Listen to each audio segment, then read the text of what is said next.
we're back. Welcome back. Welcome back. My name's Chad. I'm Alana. And we are the Bushbirds. Hey, we want to say thank you for subscribing today. Yeah. We appreciate you. We appreciate every one of you because you're amazing people. Did you know that? Every one of you, everybody on the planet is amazing. Not made that way. Not in their own way, in every way. Fact. You're beautiful. It's true. I'll try not to sing. All right, check this out. Today, I'm excited. We're going to talk about all kinds of stuff. Are you excited, Alana? Yeah. I'm pumped about it. That's why I walk around saying stuff. I get up in their faces. I'm like, I'm pumped about it. I'm freaking pumped about it. Let's get excited. First of all, we're going to shimmy. Good morning, Shimmy. Good morning, shimmy. Everything loosened up, ready to go. Yeah, tell us about what you guys are excited about these days. What are you working on? Are you working on some stuff out there? We're actually working on a couple of other channels. This one we've dedicated to Jesus. We have some other channels. I've got an audio channel that I'm actually working on. Some of you subscribe to it. It's really cool. I actually left the program that I was using, downloaded another program to use. So I'm going to start using that on the channel, which is going to be awesome. It's a great recording program called Reaper. It's awesome. So come over there. We got another channel Elena's about to start. It's going to be mainly for the ladies, and you're going to love it. So wait for that. Wait for that. All right. You want to say anything about your channel? No. It's going to be a surprise. All right, then. Let's go over here for a second. Don't forget, folks, we have an Amazon store where Did you some of that saffron? Yeah, the stuff's good. Where's it at? Oh, yeah.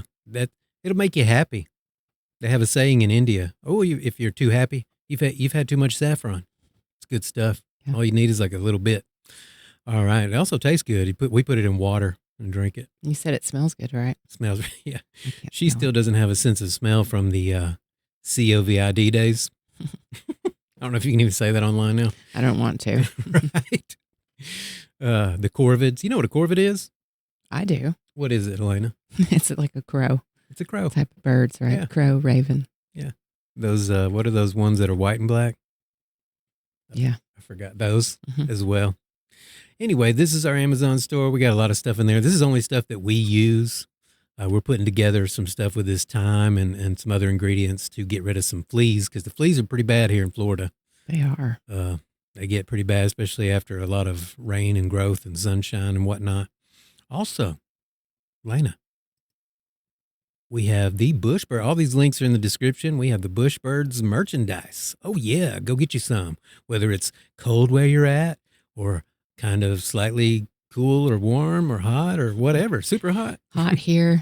Is it cold in Australia right now? It seems to be always hot here, although it did freeze not too long ago during the winter. Yeah.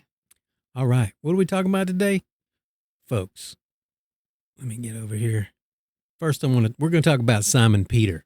All right. Simon Peter. Let me go back over here for a second. Simon Peter. A lot of people know who Simon Peter is, right? He denied Christ. We know that story, right? Saint Peter. Saint Peter. Yeah, he's known in the Catholic Church as the first pope. He was crucified upside down. We know that about him. He spread the word after Jesus left. And what was weird about all these apostles and disciples and whatnot, like there were the 12. Those were his buddies, his friends, his tight-knit group, his clique, if you will, right? Mm-hmm. And they were the leaders of the rest of the apostles and disciples, because there ended up being like 120 on the day of Pentecost in the upper room. There was 120 of them. They were all disciples. And then there became 3,000, then 5,000, and they just went out and spread the word everywhere. But these were the kind of leaders of the group, and they would go out and do things as well. Simon Peter. What I like about Simon Peter is I kind of relate to him because I'm stubborn, hard-headed, slightly dumb, and loyal. And a little feisty, right? Yeah, feisty. So I wanted to share this song with you. I don't know if I'll remember to put the link in the description, but this group is called Poor Bishop Hooper, right? And they do a thing called the Golgotha Experience, where they go and play. And man, every time, this one's called Jesus is Denied by Peter. Every time I listen to this song, I cry my eyeballs out. So we're not going to listen to it for two reasons. Don't want to get a copyright strike, but also I don't want to cry my eyeballs out. So go check it out. Yeah, it's really cool. It's a beautiful song, beautiful song. All right, let's go over here, Alana. Let me make sure I've actually showed them that. Let's go over here and read a little bit about it, right? Okay. This is when Jesus got arrested, right? He just got done praying for everybody. He was basically telling them, look, I'm going to have to go away for a while. They didn't understand. He's like, I know you don't understand, but I'm going to leave. I'm going to come back for a little bit, and then I'm going to leave for good. So then I'm going to have to depend on you guys. So then he ended up praying for everybody. He prayed for all the disciples. Then he prayed for everybody who wasn't a disciple. He prayed for the whole earth, basically. And when he got done praying, we're going to start over here. What book is this? This is the book of John, chapter 18. Okay. Now, when he had finished praying, Jesus left with his disciples and crossed the Kidron Valley. It may be Kidron, I don't know. The Kidron Valley. On the other side, there was an olive grove, and he and his disciples went into it. Now, Judas, who betrayed him, knew the place because Jesus had often met there with his disciples. And Judas was behind the scenes looking for a time to basically turn him in, sell him out, man. Yeah. That's the original sellout was Judas. That's where the phrase comes from, selling out. Oh, okay. Yeah, for like 40 pieces of silver, some shekels. Now, so Judas came to the grove guiding a detachment of soldiers and some officials from the chief priests and Pharisees. Now, keep in mind, as we've been going along, I've talked about this. When we talk about Jews, when we talk about things like that, we're not talking about the entire, just everyone who's Jew or even Jewish, kind of Jew, I guess. We're talking about the Sanhedrin. These are the evil leaders. It's weird how when people become leaders, right, they always become evil. It's like, you look at just where we live in the United States. I can't really speak on other countries, but the United States, right? People go, oh, I pick a side. I'm over here. I'm a leftist or I'm a rightist or whatever they call each other these days. Magats and libtards, whatever. Whatever name they got for each other, right? And they feel like, oh, I've picked a side. I'm awesome. But what's weird is it doesn't matter what side you pick. They're all evil. They all have an agenda. They're all hoarding up money. They're all billionaires. They are all evil. Every one of them. Every one of them. Yeah, they're greedy. You don't get to step in this arena. It's like George Carlin said, it's a big club and we're not invited. You don't get to step in this arena unless you've got money and you're evil enough to do what they want you to do. They're not going to leave anything up to chance, right? And if you're like, oh, well, I picked this side's against that side. No, that's just, what do they call it? Controlled opposition. Yeah. They're paying these people and money talks to these people like they're all greedy.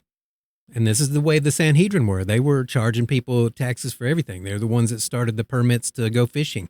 These people, these fishermen, the disciples, they had to have a permit. They had to pay for it in order to go fishing. They were evil, right? They weren't all the Jews. It was just this group. And then the higher up ones, really. It's just like in the Masons, right? There's a lot of good people who are Masons, but they're not high up in the Masons, right? That's when you start getting into the evil stuff and making the oaths to different things and whatnot. A lot of these people, they don't ever make it to that level because they're only going to pick the people who are going to be cool with being evil.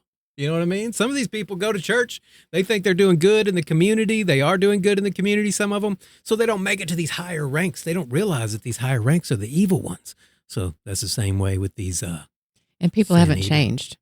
You can look when you're reading the Bible and you're reading historical things from 3,500 years ago to through Jesus' time into today. Oh, look, people are still the same. Yeah. They were literally, the Pharisees were following him around looking for a reason to kill him, looking for a reason to arrest him. His biggest thing was healing people on the Sabbath day. You know what it says about the Sabbath day in the Bible? Remember the Sabbath day to keep it holy. That's it. They made 600 more rules besides the 10 commandments they were given. These were the commandments. This is it. This is what you need. They made all these other rules. Oh, no, you got to do this. You got to do that. You got to hold your mouth just right. You got to stand on one foot. You got to look to the east. What? Why can't we just, be regular Christians, right? And they went around just looking for reasons to kill him. And that was his thing. He healed people on the Sabbath day. He remembered the Sabbath day. He kept it holy. He healed people. Oh, we can't have that. There's people following him. What up? What up? We can't have that. What's beautiful about it is all of these disciples, every one of them got martyred and killed and put in prison and died in prison or killed because of this. And what's tells me that this is true is that out of all of them, not just the 12, but the 120 and the ones beyond that, if it wasn't true, somebody along the lines would have been like, yeah, we made all this shit up. We made all this up. This ain't true. You know what I mean? Don't kill me, please. Not everybody's willing to die for this. Right. These people were willing to die because they knew it was true. Does that make sense? Yeah. Yeah, absolutely. All right, let's go back. So Judas came to the grove, guiding a detachment of soldiers and some officials from the chief priests and Pharisees. They were carrying torches, lanterns, and weapons. Okay, sounds like a scary bunch, a motley crew, if you will. Jesus, knowing all that was going to happen to him, went out and asked them, "Who is it you want?" He already knew. "Jesus of Nazareth," they replied. "I am he," Jesus said. And Judas, the traitor, was standing there with them, right? It says in Matthew, Mark, and Luke, and John that he actually went up and kissed him. And he said, "The man who I kiss is the one you want," right? That's where the kiss of death comes from. Okay. Yeah. "I am he," Jesus said. And Judas, the traitor, was staying there with him. They always call him the traitor. When Jesus said, "I am he," they drew back and fell to the ground. Wow. Again, he asked them, "Well, who is it that you want?" And they said, "Jesus of Nazareth." And he's like, "Well, I told you that I am he." Jesus answered, "If you were looking for me, then let these men go." He was talking about his disciples. This happened so that the words he had spoken would be fulfilled. "I have not lost one of those you gave me." Except Judas, because he betrayed him. Then Simon Peter, who had a sword, drew it. This is my boy Simon over here. It's my homie. Drew it. This is what I would do. It struck the high priest's servant, cutting off his right ear. The servant's name was Malchus, or Malchus, right? That would totally be me. What, you gonna mess with my homie? Slice! I'll cut off your ear, homie. Peter was really quick to react. He was reactionary and stubborn at the same time. That was me for a long time. I try to think things through nowadays, but sometimes I'm just quick to react. And, you know, one of Jesus' famous sayings is, "Those that have ears to hear." Could you imagine saying that right then, right when he cut off that dude's ear? "Those that have ears to hear." Except for this guy, you know what I mean? So Jesus commanded Peter, "Put your sword away, dog. Shall I not drink the cup the Father has given me?" Then it says in other books, he put the ear back on dude, healed him. Can you imagine? Like, okay, leave these dudes alone. This dude just put this ear back on. I think I will leave those other guys alone, like you said. I'm leaving the whole thing. Yeah, I'm going to walk away I'm now. going to step on the other side. Forget this. Yo, did he just put that dude's ear back on? I'm out. Here, take my sword. I'm out. Then the detachment of soldiers with its commander and the Jewish officials arrested Jesus. They bound him and brought him first to Annas, who was the father-in-law of Caiaphas, the high priest that year. Caiaphas was the one who had advised the Jews that it would be good if one man died for the people. Yeah, we need to kill this dude. Simon Peter and another disciple were following Jesus. They were following from behind, right? They were kind of following up.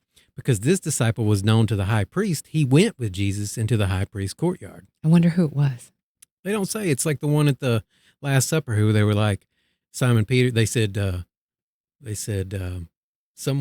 he told him, somebody here is going to betray me. And Simon leaned over they said the disciple that he loved who was leaning against Jesus. So I think it's Mary Magdalene myself, but whatever. A lot of people think that it probably was, mainly because, she was a woman, so she would be left out and not named a lot. Right. And of course she was very loyal to him. Absolutely. So. And then he leaned over and said, "Hey, which one, ask him which one it's going to be." Peter's going to take him out. I bet that's what he was thinking. Let's go ahead and tell me who it is. I'll take care of it. Get rid of this dude. Right in his chest. Anyway, so this happened. So the words, then Simon Peter, oh yeah, he had a sword. That's right. We're back up here. But Peter had to wait outside at the door. The other disciple who was known to the high priest came back, spoke to the girl on duty there, and brought Peter in. So he was inside the room, but he wasn't in there with Jesus in the other room. "You are not one of his disciples, are you?" the girl at the door asked Peter, and he replied, "I am not."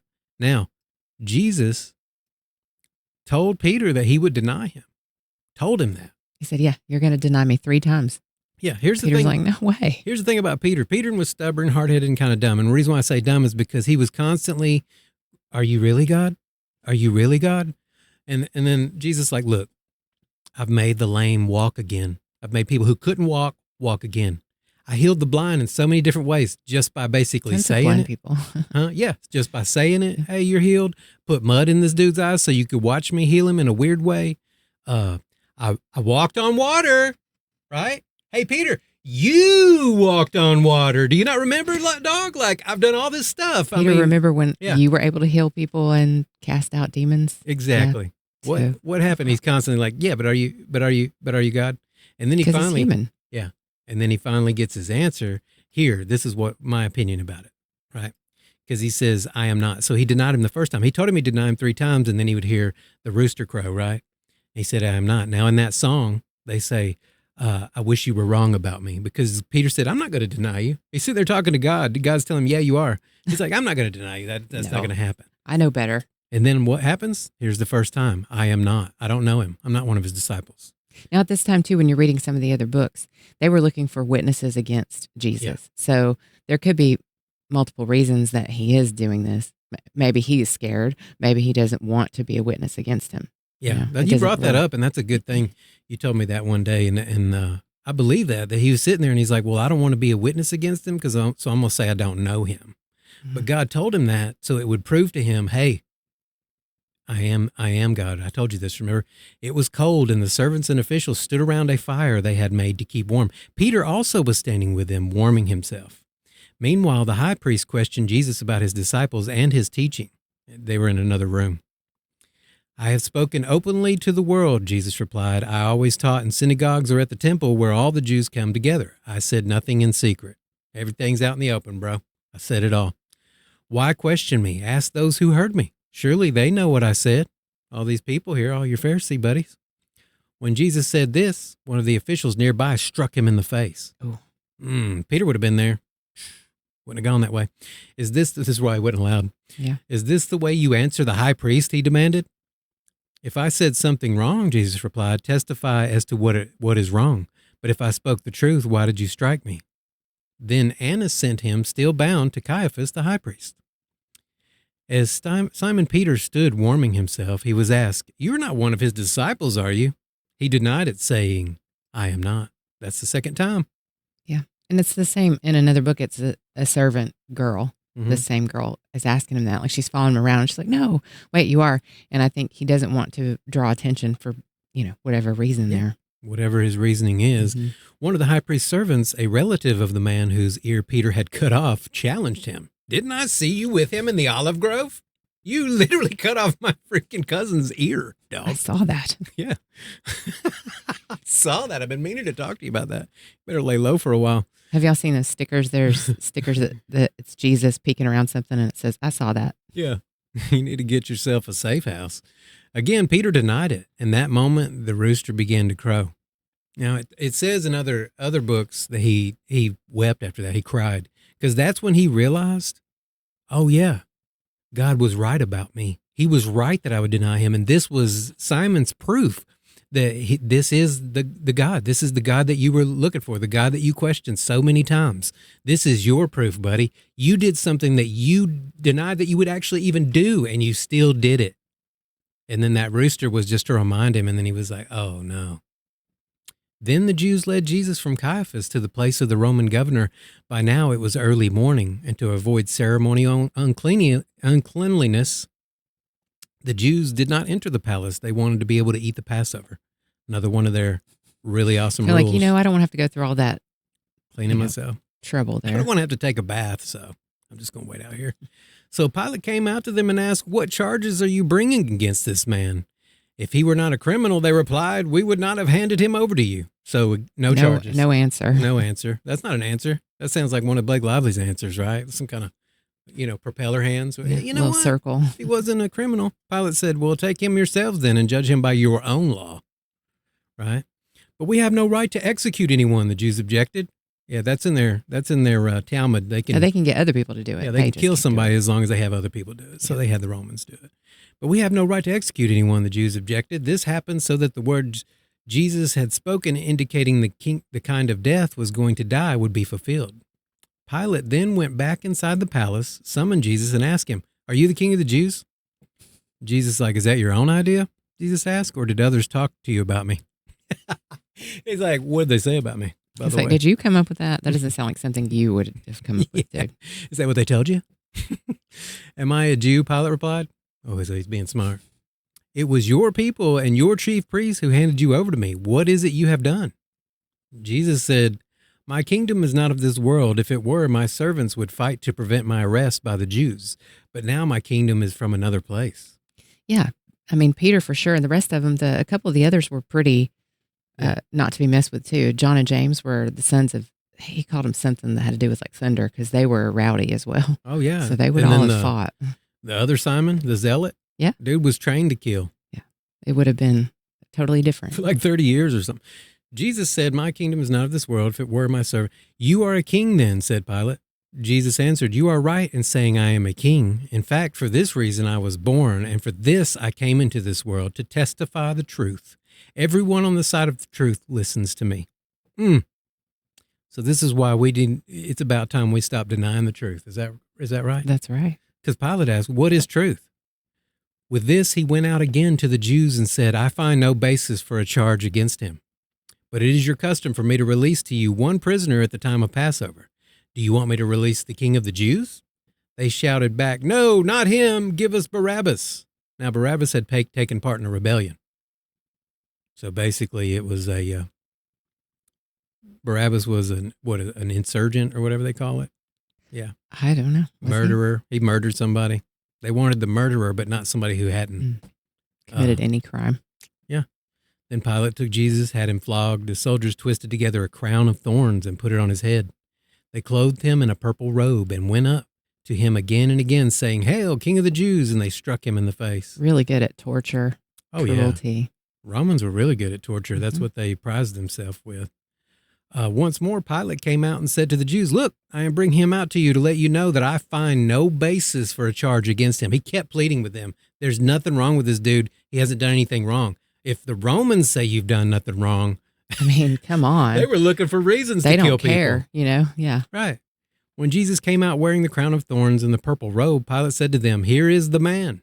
As soon as the chief priest, the bad guys, and their officials saw him, they shouted, crucify, crucify. But Pilate answered, you take him and crucify him. As for me, I find no basis for a charge against him. The Jews insisted, we have a law, and according to that law, he must die because he claimed to be the Son of God. Well, if you have a law that says he could die, why do you have a law that says you can't kill him? When Pilate heard this, he was even more afraid, and he went back inside the palace. Where do you come from? He asked Jesus, but Jesus gave him no answer. Do you refuse to speak to me? Pilate said, don't you realize I have power either to free you or to crucify you? Right? This means right here, Jesus could have begged for his life right at that point and said, look, man, you're right. I'm sorry. You shouldn't crucify me. And he wouldn't have. He wouldn't have. The fact that it says he was more afraid, it means he's thinking about this and is like, wait, if he really is who they say he is, then I don't want to be involved with this. Jesus answered, you would have no power over me if it were not given to you from above. Therefore, the one who handed me over to you is guilty of a greater sin. Oh, so these Pharisees, Sadducees, the Sanhedrin, Judas, they're all greater sins than these basic killers.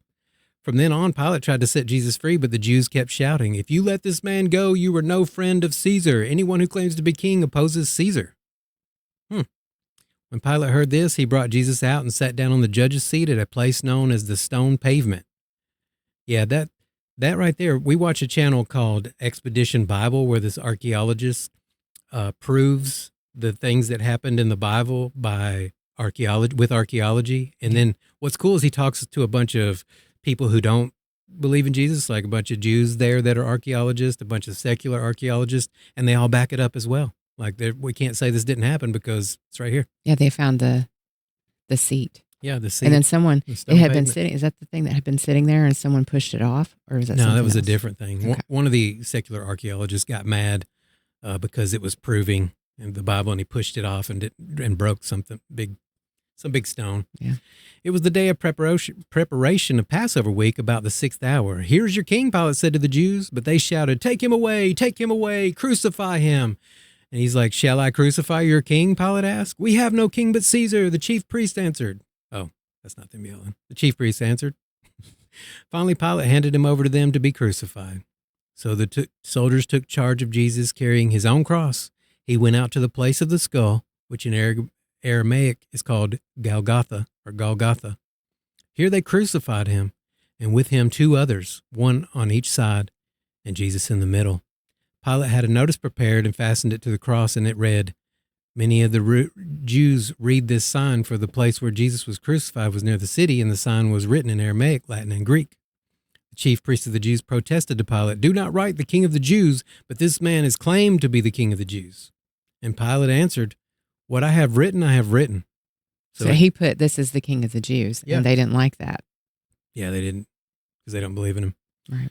When the soldiers crucified Jesus, they took his clothes, dividing them into 4 shares, one for each of them, with the undergarment remaining. This garment was seamless, woven in one piece from top to bottom. "Let's not tear it," they said to one another. "Let's decide by lot who will get it."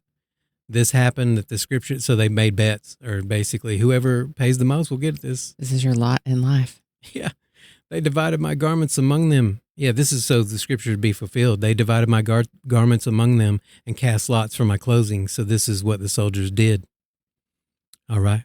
I'm starting to get hot, so we're going to come on over here.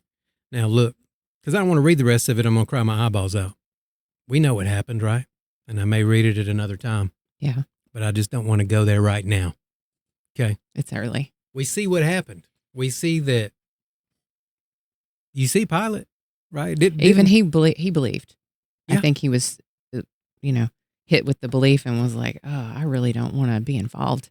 Yeah. This isn't my religion or anything, but this doesn't feel right." Yeah. He said in one of the books, it said that he washed his hands and was like, "This is on you, not me." And it was. This was the Pharisees' fault. They crucified him for no reason. He was an innocent man. They crucified an innocent man. And whether you believe he was God or not, the truth is that he lived and died. That's for sure. That's across all atheists even believe that. It was talked about. It was written about. He was a real person who lived and died, and he was an innocent man. No matter what you believe, he was an innocent man who got crucified for no reason. Yeah. So that's what's up. And Simon Peter denied him. And I think, you know what? I've gone through life denying Christ so many times. So many times. I grew up in church. Then I left the church. Why? Hypocrites, this, that, people, whatever, excuses, right? I went to being an atheist. And then I was like, well, there's got to be something. So then I was agnostic, which means I don't know. And I would tell people, I don't know and I don't care, right? Don't tell me anything about it. Then I became, well, maybe I'm Gnostic because I know some things, but it couldn't be from Jesus. And then finally, where am I back again? I got tired of denying the truth. And I hope that you do too. Yeah. Absolutely. Jesus is the way and the life. The light of the world. So step into the light, homie. And you can sit with us anytime. You can contact us anytime. Be happy to talk to you. If you want to tell us your testimony, we'd be happy to talk to you if you have a way. Right here on the show. Yeah. All right.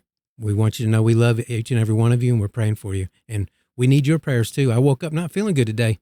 Felt kind of depressed and down, right? Our channel's not going too well. So. Yeah, when you make changes of any kind anyway, yeah, then, whatever there it is there. I didn't sleep well. I didn't feel well yesterday. And then today I'm kind of still not feeling all that great either. So yeah, pray for us. Keep us in your prayers and we will pray for you. And if you have a prayer request, put it down below. And we love you. Yeah. Have a great day. Bye. Bye.